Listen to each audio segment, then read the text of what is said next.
over the last 48 hours, the American people and the freedom-loving Chinese people witnessed how the American left wing or the fake news media have been echoing the CCP's propaganda over the incidents of Mr. Mao's arrest. Everybody knows that on March 15th, the FBI sent over 100 agents and who raided Mr. Mao's New York residence and handcuffed him and took him to court. As we speak now, Mr. Mao's is still held in custody. And the CCP's propaganda and the so-called 5 Cents Army, they are celebrating Mr. Mao's arrest.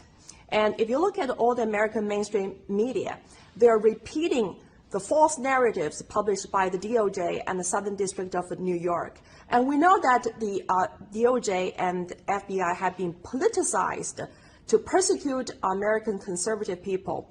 But we didn't know that they have also been weaponized by the Chinese Communist Party, trying to destroy Mr. Mao's life and all of us here at NFSC. NFSC was co-founded by Mr. Mao along with Mr. Steve K. Bannon on June 4, 2020.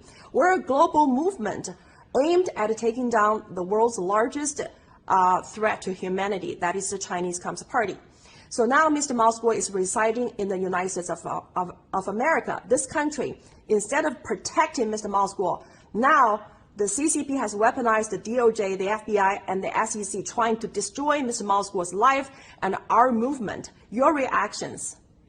They realize that they are this close to being overthrown by the wonderful, beautiful Chinese people. For too long, the CCP has been the slave master to these wonderful, wonderful people in this beautiful country with a long history, tradition, and heritage. And I think that the one thing that the CCP is afraid of is one voice being able to speak out and spark a revolution. They realize that they're that close to being overthrown because when we, the people, are gathered together, we become the autonomous force that cannot be destroyed. The problem with groups like the CCP and others around the world, even right now, American politics, the White House, from the FBI, the DOJ, even down to American media, is that you have media that is disenfranchising and disillusioning people from the top down. So they are speaking lies, false narratives, anything that they can do to try to change the mind of the American people.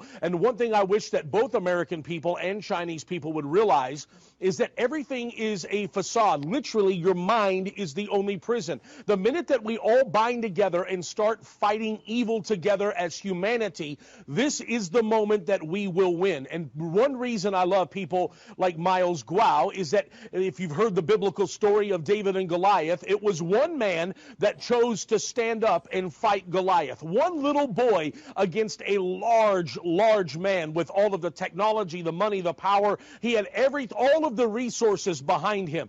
But David won the fight. And when he won the fight, it challenged everybody else behind him to come alongside of him and defeat the enemy. And I honestly believe that Americans and Chinese people, banded and bound together, could defeat the CCP and all of the evil that has crept into American politics. Ladies and gentlemen, I want to wake you up. You need to realize is that the CCP is holding our debt, American debt. They have become our slave master. Why is the CCP buying up all of the farmland in America? Why are they trying to buy up all of the ports? Because they want to own us as well. And we are one of the final groups that can rise up and fight this. And I honestly believe, even though I have not looked at any of the evidence or I have not sat down and studied the case, there's too many suspicious things about what happened to Miles Guo over the last few months for me to say that that's a coincidence. Why would the FBI